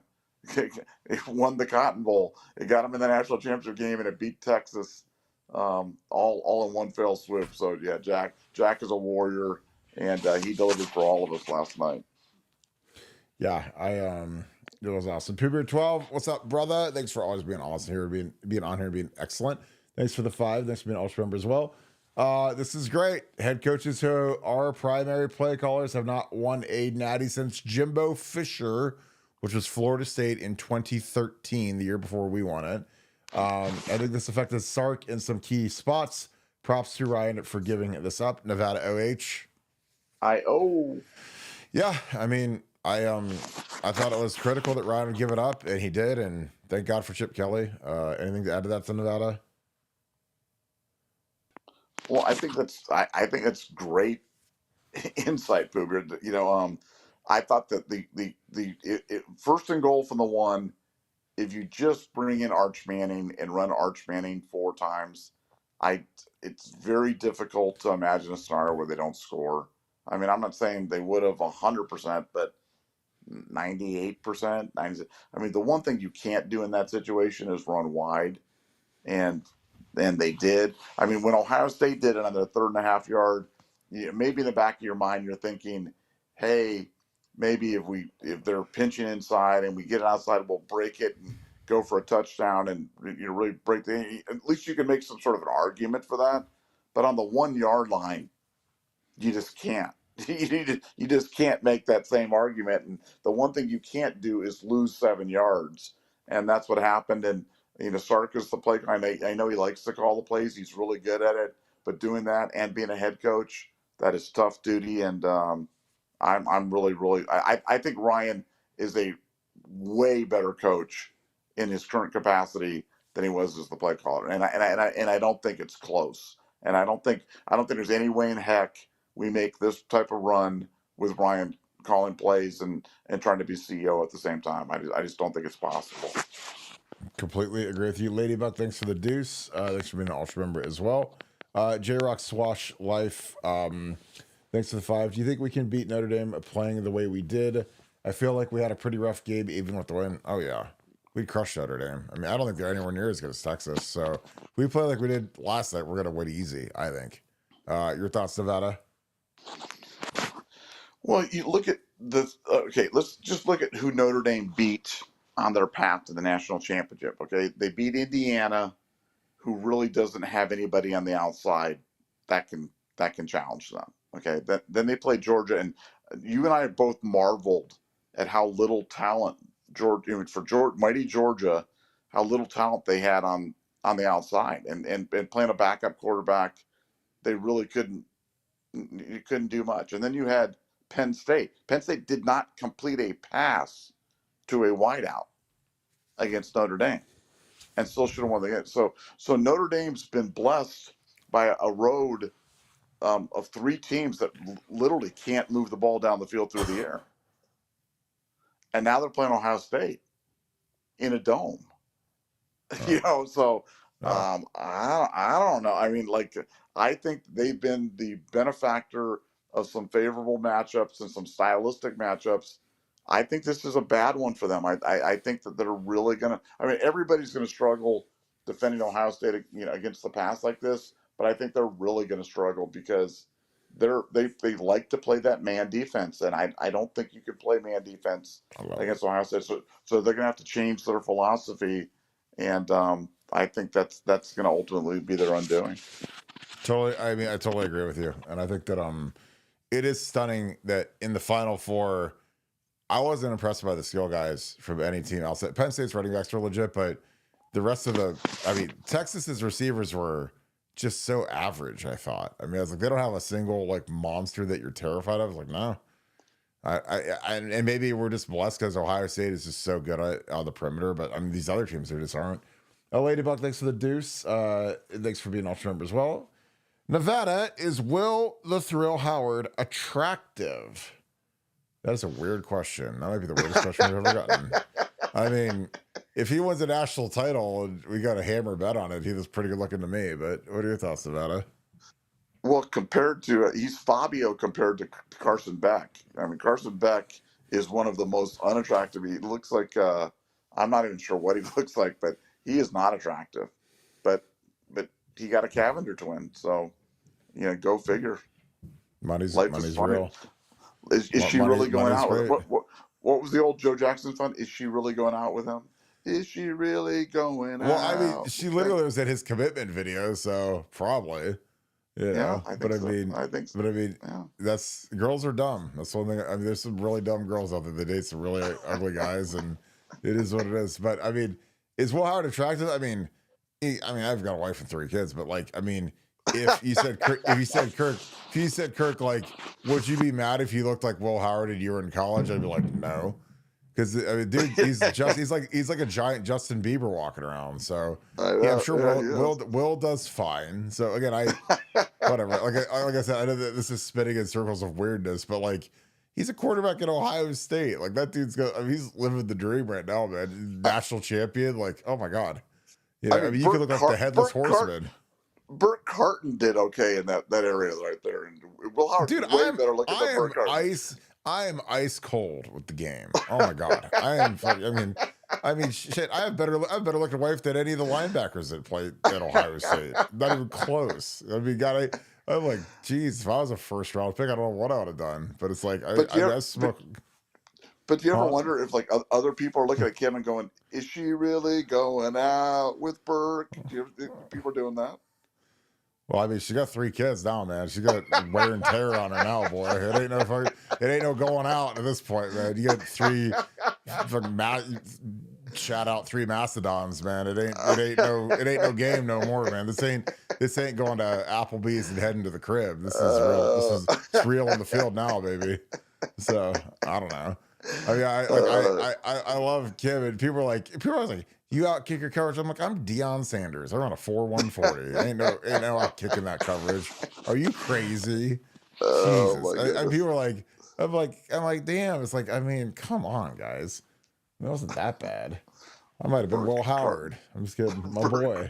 Steven Wood, thank you for the 5. Curious that didn't see the pre-stop motion and eye candy last night versus Texas. Looked more like pre-playoff OSU offense. Happy for the win. Yeah, I think they wanted to mess with Oregon a little bit more, but I missed some of the motion stuff. I liked it. I think that they were trying to figure out some coverage stuff with Oregon, make them work. I'd like to see more creativity like that, but we'll see. Again, it worked, but I loved the Oregon game plan. Now I know it's a totally different defense, different personnel, the whole 9 yards, but I like the shifts and motions to identify coverages and move people where you want them and get the right matchup for JJ, even though they had 3 guys on him the whole night. This is my opinion. Nevada, your thoughts? I'm not seeing as much snap motion and eye candy stuff last night. Yeah, they had some of it, but I agree. I mean, I don't think that was their best game plan, of the playoffs. And, I'm sure a lot of that had to do with opponent. But, generally in these situations, Ohio State snapped back with something even better the next time around. But it was good enough to win. But I would agree. I don't think it was. I don't think it was quite where I wanted it would be. But hey, when they needed it the most, uh, you know, they drove 88 yards and 11 plays or whatever it was, and got it done. But no, I agree. I'd like to see more Oregon. I felt going into it would be more Oregon. Helping technician felt it would be more like Oregon, and they had some elements of it, but not as much. And I think Texas did a good job taking away some of that stuff. Are you like dropping Granny Nevada-isms on here when you're saying you need them the most? They gave us their very best or whatever. Is that George Patton, or I don't know, General George Patton, Buck, Granny? Or is it all gave some gave all. When we needed Nevada the most, he got the very least amount of sleep. So it's perfect. That's gonna go on your tombstone. It's what I do, man. It's what I put it on. I want that should be on our tree. That should be part of our tree. Like put a little plaque on there. Nevadabuck. Yeah. I can't wait till when you're in the afterlife and I can just say, here lies Nevadabuck. I left him outside the stadium the same way he left me outside the stadium for the national title game. I'll like leave your urn there, and I'll say, hey, you remember when you left me outside? I'm gonna leave you out here too. Oh, sit out here. Oh, and you know what I'll do? I'll put your urn there, and I'll put a little camera and a microphone and say, all right, now you podcast, and I'll go to the game. How's that sound? And you'll be sitting there, and on the urn it'll just say, I don't know how to do this. I don't know what this means. Dude, I don't even know what that means. You'll be at the game with Funky. You'll be hanging out there. You'll be there toasting. You got to continue the tradition when I'm gone. Funky and his like 20 kids by 7 women. I can't wait. Funky's like, I'm gonna have an entire cross country team just in my own house running around. I'm gonna sell my dad's cigarette cards, and I'm gonna have me a house I'm gonna build me a track around my dad's house. It's gonna be great. A full rubberized track. William Shirley, thank you for the 5. Do you think Notre Dame is playing trustable? I see similarities with defense, opportunistic offense, and special teams that have been better in the playoffs. I think that is exactly what they do. I think part of it is because they don't have great skill. Now, obviously, we had really good skill with Trust, and sometimes it's a little too conservative, but I think Marcus tries to shorten. They're going to try to shorten the game, run the ball. Same stuff they did when we played them last time. It's not some crazy formula that we can't guess. Like, they don't want to get a track meet with us, and they're going to do everything they can to avoid it. Nevada, do you see Notre Dame playing trustable? Yeah, but I think your points were spot on. I think they played out of necessity because they don't have great skill. They don't have great running backs that can really attack you. Riley Leonard's not a great passer. They don't have great wideouts and look, as good as our defense has been when we played in the last couple of years, it's nothing compared to this defense. I mean, this defense is exponentially better than anything that they've seen from Ohio State, and certainly they've seen from anybody in this playoff. And I just think they're really they struggled to move the ball against Penn State for a good portion. I mean, they ended up scoring 27, kind of a weird way they got their points. They're really going to struggle to score against Ohio State. I'm just telling you. Like, their path to victory is try to win 13-10 or something like that, because they are not going to be able to move the ball with any kind of regularity against this defense. I think their path to victory is they have to, like in ET, where they put down all the Reese's pieces and like ET like walked up the stairs and whatever. Like, they need to put a bunch of vegan burritos that lead into Tootsie's and hope that they capture Jim Knowles, and then Jim Knowles can't make it to the game somehow, some way. But no, Magic City. I was thinking Miami. You're in Atlanta, so Magic City or the Gold Club. You got to have those vegan burritos and like a yoga mat in the middle there, and then he just gets inundated by the Freaknik, the daughters of Freaknik that are going to be working at Magic City, and then you're going to be like, and Jim Knowles is in there with his bald head, and he's got like his $4 million a year contract extension, like cashed in his, like got the paycheck right in his front pocket. That's the only chance Notre Dame has, and if they don't do that, which they probably won't, because they're going to be at Mass. Now, mind you, I'm Catholic, so I can say that. But I think we'll be in good shape. All right, Madibus Prime, I appreciate you, my dude. Thank you for the 5. Thanks for being an Ultra member as well. Is winning when you're playing terribly more impressive than winning when you play perfectly? That's a good question. Nevada, when we win and play terrible, is that more impressive than when we win and play perfect? I mean, it might be a little bit more depressing because it's not as clean as like the Oregon game was, but he says when you Madavis says when you see 9 penalties and 1 turnover, you usually lose. Nevada OH. I don't know. I think that when you can gut out a win when you're not at the best, I think that that's pretty impressive because that's what football is. Like they're not all going to be these these Picasso paintings that we had like for the Oregon game and the Tennessee game. Like sometimes you got to go win when it ain't all going great. And this time of year, just win by 1 point. That's all that matters. Style points mean nothing. I don't care what the score is. If you win by 1 point, we're going to be in great shape. But what are your thoughts on that, Nevada? Yeah, no, I look. I think when you beat a team like Texas in the national semifinal, and you didn't play a clean game, and everything, you didn't make the big catch by JJ on balls that he's been catching. He had a deep pass rolling in the game that went through his hands. Not saying it was an easy catch; it wasn't a Carnell Tate type of drop, but he's been making that catch all playoff, and things were not exactly going our way, and we still found a way to win by 14. That's the mark of not every game is going to be smooth. Not every game is just going to be this instantaneous path to some sort of a blowout victory. So I think you draw different things from different ways of winning. It just shows how Ohio State. I felt like yesterday there was never a time that I felt Texas was better than us. Never, not for 1 minute. I felt like if they won that game, it was the inferior team was going to have to win. And that's where you want to be. Ohio State's playing at that level that I just think we're better than everybody else right now. You felt like if they won that game, it was like it was on us that they won. Like we screwed it up instead of they took it from us. So I kind of felt like that. I was like the penalties and first down from the 1 yard line. Like that's a tough situation to put your defense in when you have 2 back-to-back PIs. But we held it down, which was amazing. But I just. If that thing would have got away from us, I'd have been like, it just didn't feel like it would have felt like we gave it away. Haresh Shidasari, did Denzel get benched for Jermaine after giving up that big catch? Love the show and can't wait for the Natty. I don't know what's up with Denzel, but he definitely wasn't out there very much in the second half.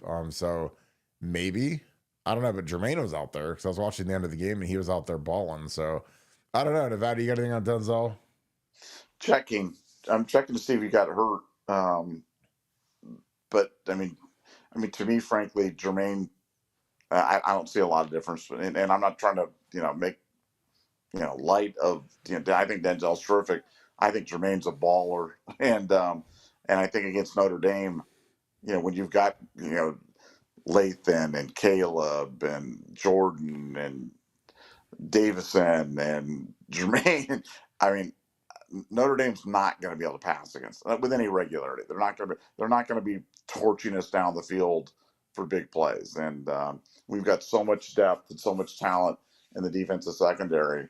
Then it's going to come down to, well, can they exert their will against our front four? And as you said, our front four may be the best front four in college football. I mean, can you think of a better? I mean, I know every week it seems like we're going up against the best defensive line we're played, or the best offensive line, or the best linebackers, or the best wide receivers, or the best quarterback, whatever it is. But how would you rate the Ohio State defensive line relative to the other defensive line or to Notre Dame? How does our defensive line stack up compared to Notre Dame's? It's not even close. I mean, in Notre Dame, their 2 best guys are hurt. Riley Mills is out. He's on crutches. He's not playing. So, I mean, I love what we're doing on our D line, and I think it's the best in the country. I've been saying that. Everyone is obsessed with Georgia because they've got the 2 good ends, but as a whole, I think our guys are the best, and our guys wear them down, and we're also hitting a lot of depth. Our depth guys are doing a lot, and they're being productive out there, which is great.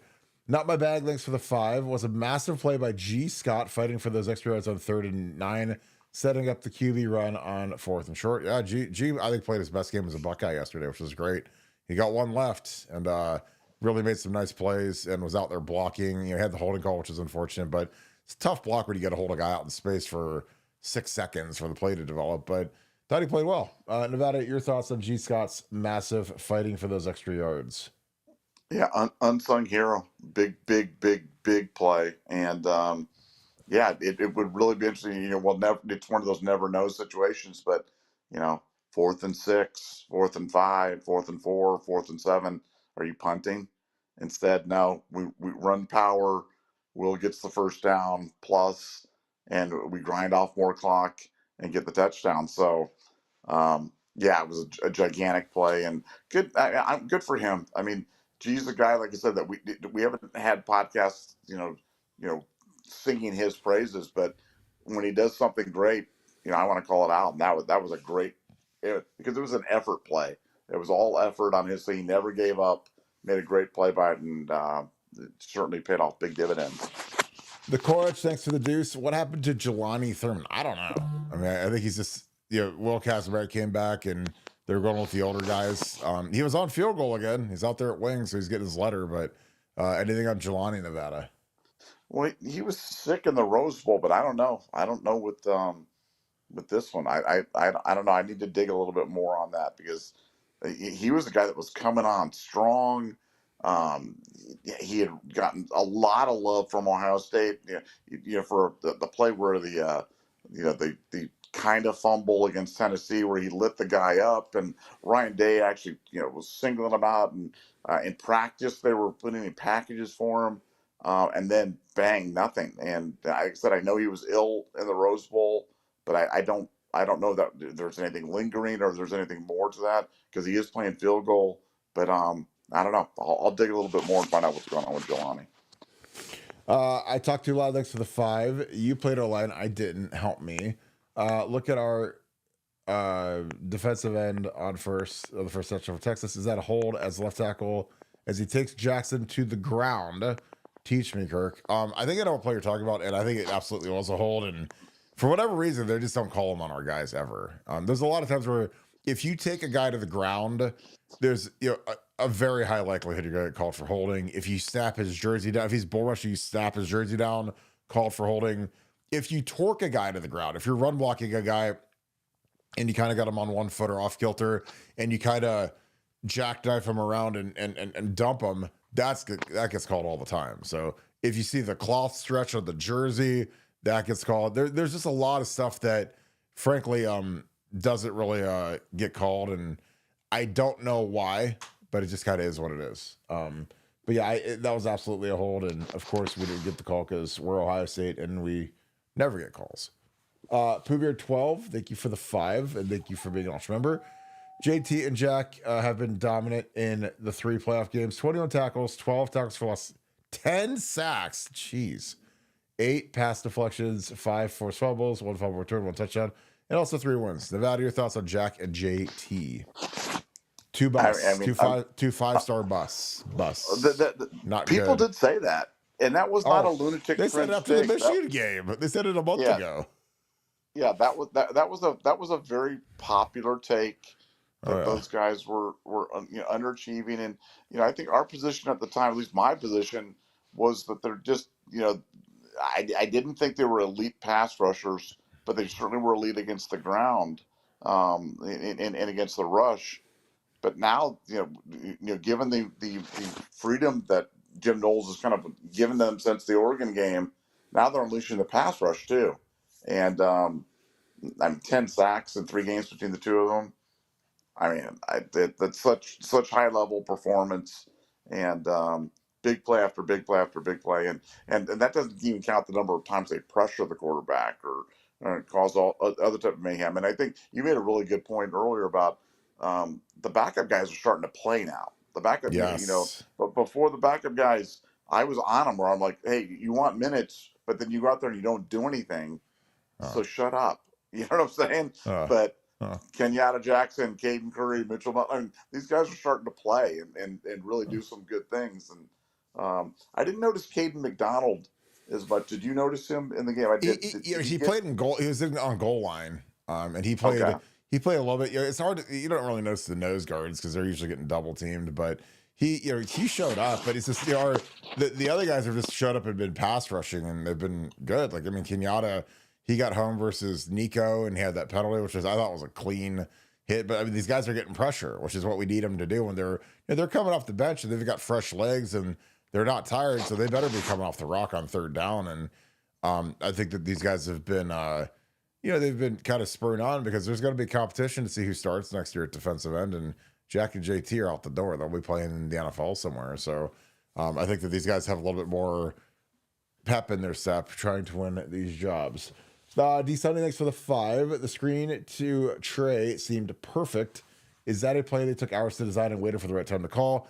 No, I don't think that took any time to design because it's a simple screen. It's very simple. And I think that it looked great because we never run screens, so they're completely by surprise. And they also called the perfect blitz for us to pick it up and then drop them off and then dump it over their heads because the linebacker or safety or whatever was triggered when Trey was pass blocking. And so when he triggered, there was nobody home. And I mean, obviously the line's rushing upfield. They're trying to get a big play. They're juiced up because Texas just scored a touchdown. So, hey, let's see if we can force a fumble, maybe get some juice going. And, our guys just happened to block it perfectly. And Trey was excellent with his vision and his agility to execute those. You made a couple of incredible cuts where he had guys flying all over the place just off of his footwork and his explosion. So, no, that's not a hard play to put in. I was as shocked as anybody because we never run screens, and they're just so incredibly effective versus a pass rush. And again, especially with how young our offensive line is, and like a screen would be the most obvious thing in the world to do, but we just never do it. Nevada, your thoughts on the screen? Seemed perfect. And any other input on that? Well, no, but it's something that they run every week, and here you see the difficulty we have. And people ask us, "Hey, Nevada, what do you think is going to happen in this game or whatever?" And all we can do is tell you what we're hearing, what they're running in practice, what they're doing. But if they don't dial it up in the games, we can look pretty stupid. But I can just tell you, they screened all the time in practice, and they just don't call them in games, and they picked a great time to pull it out. But I don't know why they do it more. They don't do it more often. Because for the amount of practice time that they use on it, it's crazy that they don't run it at least 2, 3, 4, 5 times a game. Yeah, I agree. J-Rock Swash Live, thanks for the 5. Thanks for being an Arch member as well. Went absolutely nuts when we saw the replay of the video board. Yeah, I remember this call, and I was surprised that they didn't overturn this. Arch Manning had the ball come loose before he was down, robbed for sure. Nevada, what was your thought on that when they ran that little, tight end lineup under the center and snap it through his legs, and Arch scrambles out and gets a yard? I thought the ball was out. Yeah, I didn't. And I watched it pretty closely, and just from the television angles, they had really, really good television angles on this. I don't think the ball was out. And again, I'm no ref apologist or supporter of replay or anything, but I actually think they got that one right in terms of watching from the television review, and I thought it was pretty definitive. I'm not sure if you could see it quite as well on the replay board, but on the television thing, it seemed pretty definitive that he was down before the ball came loose. Yeah, I agree with you. Ian Bates, thanks for the 10. That hit by Ransom on Arch where he fumbled, he was knocked out and stumbled after getting up and never came back. That's 3 players he's injured this past season. Simpson, James, Arch, very underrated player. Lathan Ransom is a very underrated player. He's the guy that should have been an All-American, but I think that it's hard to have 2 All-American safeties when you've got Caleb, who everyone's going to write in ink as the first team All-American, but he's playing safety at a very high level, and so is Jordan Hancock. I mean, that's, Jim Knowles and Matt Greene and, or whatever his name is, Garani. Someone corrected his last name. I got to look at how to say it correctly, but that's incredible coaching and incredible talent. And, these guys a bit... Get the gimmicky 3 safeties that are all going to be NFL players. It's like really gimmicky. It's called we have better players now. Like Caleb Downs, magically the same defense that we have we have 3 All-Americans playing back there, and it looks really good. Shocking how great players make the scheme work better than players that aren't great. Scott Rogers, thanks for the 5. Steal me out. Captain Jax, run it back, strip sack. A little long, but I like it. Nevada, your thoughts on it? I'm loving the creativity. I'm loving the creativity. Like I said, it's a little bit long. Run it back, strip sack. But I somebody put out one earlier, like it was something about Captain the day that Texas almost caught Captain Jack or something like that. I thought that was clever as well. But I think we're zooming in on it. I think I'm leaning towards 83 yards through the heart of Texas, but maybe that's too close to the Ezekiel thing. You know what I'm saying? Like that. Maybe I, but I like it. I appreciate the creativity, and I want to keep these things coming because we find one that we really I like them. we will drive it and we will make it so that is what it's named because I'm gonna make it a T-shirt. that's the type of narratives that we set here on our podcast. That's the kind of power of this podcast. So let's keep it up. That's good. That's a Oh. good quality contribution. What if we did like 14 degrees through the heart of Helsinki? Maybe buy that. Probably not. Ooh, dude, if we win the gold tomorrow, I'm doing like the Baltic plunge into the Baltic Sea after the thing to celebrate the victory, and so Nevadabuck may die after that at the spa post game. So go USA. I mean, well, then at least I won't have to stream you the Packers game. I could go just relax for a little bit. No. No. Kiki still needs to watch the game. She's got the bonnet on. She got the little hat on. Even if I'm dead. Sean Buddy, thanks for the 10. I appreciate you, my dude. I appreciate you guys being the calming voice for everything this year. My 7-year-old Jackson was in awe after the Sawyer touchdown. He loved it. Now he wants a Sawyer jersey. 3 down, 1 to go. Nevada OH. Well, I give Nevada a lot of credit for that because a lot of times, like, and again, I in general try to be very positive because again, I've literally been a player and a coach that's been on after a bad loss. I've seen the media turn. I've seen the fan base turn. So I try not to be that guy. But Nevada always is like, hey, let's steer this thing the right way. And it's smart because again, you know, when we say stuff like this could be the best team in Ohio State history and Caleb Downs really good and Trey's amazing and Will Howard's like, you know, we get practice reports and people are glowing and people think that we're spin jockeys and we're just trying to, you know, have you subscribe to our website or watch our show because we're always sunshine pumping, which is the dumbest term of all time. But in reality, it's like we're just accurate. Like we've got great sources and we like to share the information with you guys. And, you know, we generally knock it out of the park. And it's, and again, sometimes our sources are wrong. Like, again, you can go watch a practice and team can look great and run a bunch of stuff and then they don't do it on Saturday. And people are like, well, what's up? But never had better sources than right now. And it's really, really fun to be a part of BuckeyeScoop.com. Nevada, your thoughts on, and again, I appreciate this, Sean, for him saying he appreciates us being the calming voice throughout the season. Your thoughts? Well, here's our promise here. Our promise to you is first of all, thanks for the kind words. But if it's ever time to panic, if it's ever time not to be calm, I promise we'll be the first ones to tell you. So we are not just the harbingers of good things and everything's sunshine and cupcakes. But things are pretty good, and things are not going the wrong way. It's going the right way.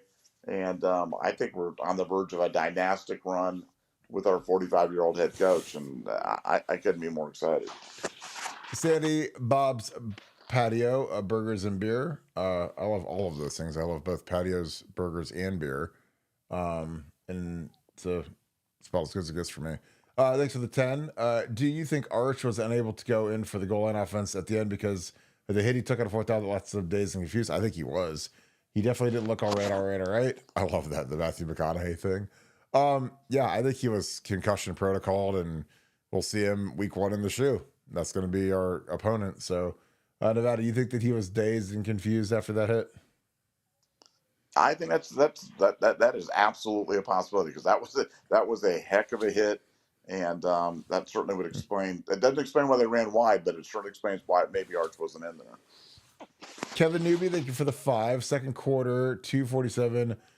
Quinn got an 8-yard gain on 2nd and 10, called back by Fryer for a spinning hold. Only showed it on McAfee coverage. Will had to play peacekeeper. Interesting. Huh. So Quinn, Quinshawn got an 8-yard gain and got called back by Fryer for a spinning hold. Yeah, I'll have to look at that. But I mean, I could see if you're a running back and you get a big gain, all of a sudden you get it called back because the guy's holding. Like I've seen that happen before. So I don't think there's anything to that. Nevada, anything to you?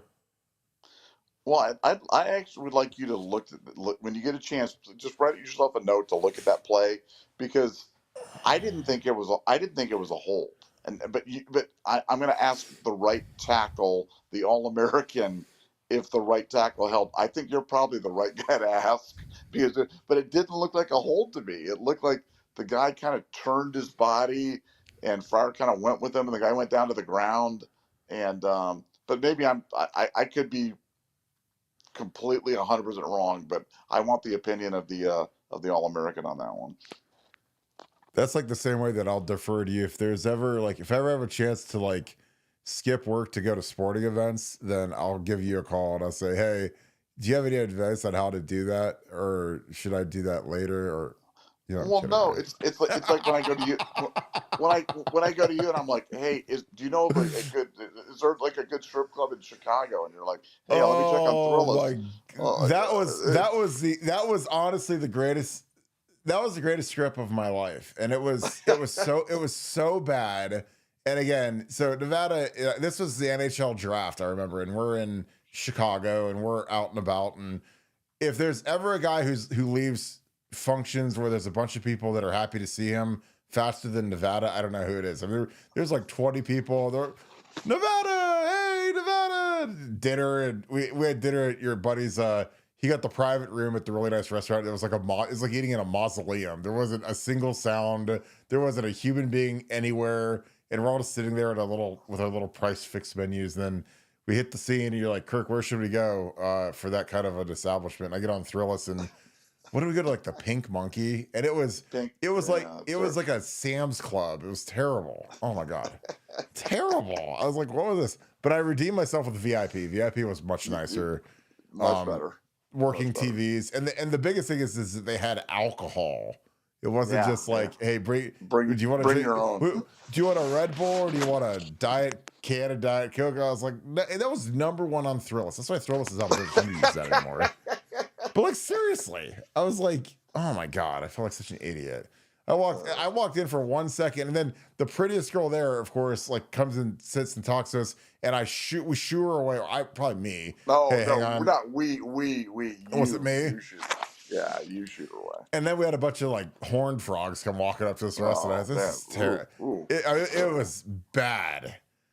Bad. A bunch of Texas A&M Aggies walking up to me. I was like, oh, this is not good. This is not good. Yeah, Bevo. That's what we had. Bevo and the leprechaun came walking up to us in a skirt. I was like, this is not good. J-Rock Smosh Life, thanks for the 5. God, I can't believe you reminded me of that. That's a terrible. It redeemed with VIP, but that first place, I was like, can we please get out of here after we paid a $40 cover? All right. Need more JJ eye candy moving in the offense, right? Thoughts, Nevada OH? I love the JJ eye candy. I think that it's something where you could get him in the slot by motioning, and I think that's a really, really good thing to do, just to kind of mess the coverages up. I'm watching this. I mean, I don't think that this is a hold. I'm watching the play right now on the McAfee thing. I'm waiting to see if Quinshon goes ballistic on Fryer. That's not a hold. And of course, ESPN with their crack coverage with their 7,000 cameras, they just show Ryan Day sulking, and they show. I'm watching it. I mean, I don't think it's a hold. I think that the guy just comes off the ball, and Josh isn't real good because he just kind of catches them. But the guy kind of like submarines them. So I don't know, but I mean, I'm looking to see if Will Howard's breaking them up, or if there's like a fist fight or whatever. I haven't seen it yet. Unless there's something I missed. I didn't see it unless is there a timeout afterwards or something? But I don't know. I didn't see Quinshon and Will Howard. I didn't see Quinshon jackknife powerbombing Fryer, but I could be wrong. I'm looking. Okay, so G Scott just caught one. Nevada, your thoughts? Do we need more JJ eye candy? Yeah, I do, and like I said, it was weird because that's what they were practicing going up to the Texas game, and I felt like once Will threw that interception, I felt like a lot of the creative stuff kind of went away, and the game plan just it felt like it felt like it definitely tightened up at that point in time, and I was glad to see them open it up a little bit more going down the stretch. But hey, we persevered, we won, and they just got to let it rip in the national championship game. Right? Ryan's got to do it. Chip's got to do it. They know that that's what they got to do. Exploit their vast gap of skill and speed on the outside, and if they do that, then this game really shouldn't be close. And one thing that I will say, and again, this will be me being old man or whatever, but I don't know if they showed JT sprained his ankle right before this. Like, every lineman should tape their ankles and also wear the old school lace up ankle braces, because he's not, I don't know, I'm sure he probably has his ankles taped. But that tape wears off fast, but you should wear those old school braces too. And again, it's not always perfect, but it's something to give you a little bit more protection from getting rolled up on or whatever. Because there's a lot of these guys that get rolled up on. A lot of these guys that are blocking, especially tight ends and that kind of thing, they get rolled up on. Yeah, you got to protect your ankles, dude. Okay. Geodit, thanks, 42. Thank you for the 5. We all know how amazing Caleb Johnson leads for the ransom bar, but the other thing here to me in the secondary is Jordan Hancock. His versatility is elite. Yeah, I mean, he's the guy that makes everything go because he can play safety, nickel, corner. He's the most versatile guy on the team. And he lets Caleb Downs play that funky Mike linebacker role for like half the snaps, and then they move Caleb all over the place. They play him at Sam linebacker. They play him at that hybrid back, that inverted safety Mike-ish type thing. Yeah, but Jordan Hancock's awesome, and we're gonna miss that guy. And he's a guy that people just don't have any idea how good that guy is, but he's excellent. Very physical too. Nevada, your thoughts on Jordan Hancock? Yeah, no, he's kind of a Swiss Army knife of utility and does everything well. And like again, a guy who's going to make a lot of money in the NFL. But yeah, totally. He just takes away things so they don't go after him. But he's a terrific player, and it's certainly a key part of this OSU defense. Sean Rollins, thank you for the 5. Question in the chat: is there a merch drop? And also, thank you for being a great moderator and a great Ultra member. We got to get one organized. Been kind of lacking on that because honestly, when we do the merch, we do it as a way kind of because we love watching you guys rock the stuff. So we don't make much on that. We try to keep the prices real low because it's more about you guys rocking the gear, wearing it around. I wear Buckeye Scoop stuff every day, and so does Nevada. He's got a couple of the hoodies. Like I've got the Carhartt hoodie. Here, I'll show it to you. I got it right next to me. Is so awesome. And Carhartt, I'm like a hoodie connoisseur at this point in my life. Carhartt makes a great hoodie.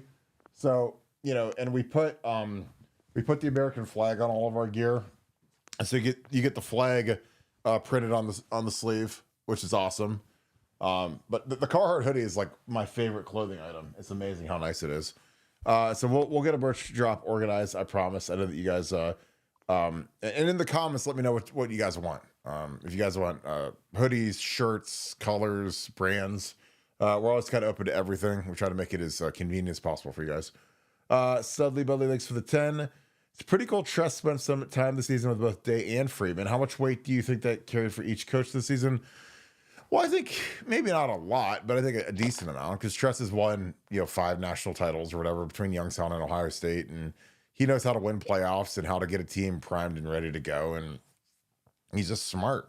He's seen a lot, knows a lot, has a lot of influence throughout college football, and he'd be a great guy to be the commissioner, but I just don't think he wants that much work. But I think that both those guys really look up to him because he's had the chance to win the big ring and he won it. And I think that that's something that's invaluable for a guy like Ryan Day, especially, because he's going to be rooting for Ohio State. He's not gonna, he wants to Marcus Sewell, but trust me, rooting for Ohio State. Nevada, your thoughts on Tress spending time with Marcus Freeman and Ryan Day this season? Yeah, no, I know that Ryan's reached out to a number of guys, and I think this is all part of his journey, to being a CEO and being away from being a play caller. I think Trust has certainly had more involvement with Ryan this year than at any point, and I just think that's only a positive and going to pay big dividends for Ryan in the future. I agree. I just think that the way Ryan's developing, and again, getting Chip here was so huge because he trusts Chip to run the show. Chip taught him everything. So again, you couldn't have a better scenario play out than that. And good for him. W Buckeye, thanks for the 10. One of the worst holds of the night was the play right before Captain Jack Gave them the dagger. O-lineman had Jack around the waist. I saw that. Defense has given up an average of 61 yards in 3 playoff games. ND is a mess. Yeah, we're gonna smoke those guys. I'm just excited for it. I'll break that play down when I get the film loaded up. Studley Valley Lakes for the 5. How about high step at 83 yards through the high cotton? Getting closer, I think. I think that's pretty funny. High stepping through the high cotton. Nevadabuck's about to be high stepping into some bed sheets here in about 2 seconds. So, but I like that. He's texting, please cut Kirk's power off so that we can end this because he's tired. It's so funny because like one, I'm not even tired. And also I got a big bet on the UFC main event, and that's not going off for like another 30, 45 minutes. So Nevadabuck is up for the duration, man. Don't be saying that Nevadabuck's trying to tap out. Nevadabuck is, I'm no quitter, man. Dare I say you're woke? Oh, Nevada woke. Cruise ship comedian Kirk Barton come showings at 8 and 10 for the first dinner and the last dinner. Book your Carnival cruise. Here we come. All right, Nevada. Let's wrap this thing up. Any final thoughts before you get this big bet off? If you're a bettor and you're looking for a little money, the great Dagestan Poppy. There's a prop bet coming up here. Mackenzie Dern, Amanda Rebus, the main event here at in women's strawweight here at the UFC event, coming up here in about 30 minutes, goes to decision. So if you want some money, bet that to goes to decision. That's what we're all on. We've already won our first bet of the day, and so we're going for a clean sweep for the night. And be rooting, sending out the good vibes for tomorrow, because tomorrow we're playing for the gold in Helsinki. So fingers crossed, Little Nevada in the pipes one more time, and hopefully we don't get smoked by Canada, but it could happen. But hopefully we get a little bit of luck and come back with a gold medal. That will be a fun time. Noon. And we'll be ready to watch it. All right, let's wrap this thing up. Again, appreciate you guys. Big, huge part of our show. If you guys enjoy our content, please say like, click subscribe. Also, click that little alert bell. Again, huge night tonight watching the show. Appreciate all that you guys do for growing this thing. It's been incredible. Just love you guys to death. And what a run we've been on here on Buckeye Scoop, and it's not going to slow down anytime soon. So if you guys enjoy our content, please leave us a like, click subscribe. Also, click that little alert bell. If you guys want to help us out in a huge way, subscribe to our podcast on Apple Podcasts. I ask every night because it's that important. We're trying to grow that, and it is happening. So we appreciate you guys that have clicked it and joined it. Leave us a 5-star review. It all helps us in a huge way. It's completely free. It takes 10 seconds to do. So appreciate you guys. With that being said, thank you so much, Buckeye Nation, and thank you, Scoop family. We will talk to you guys tomorrow. Hope you guys have a great rest of your night. Go Bucks.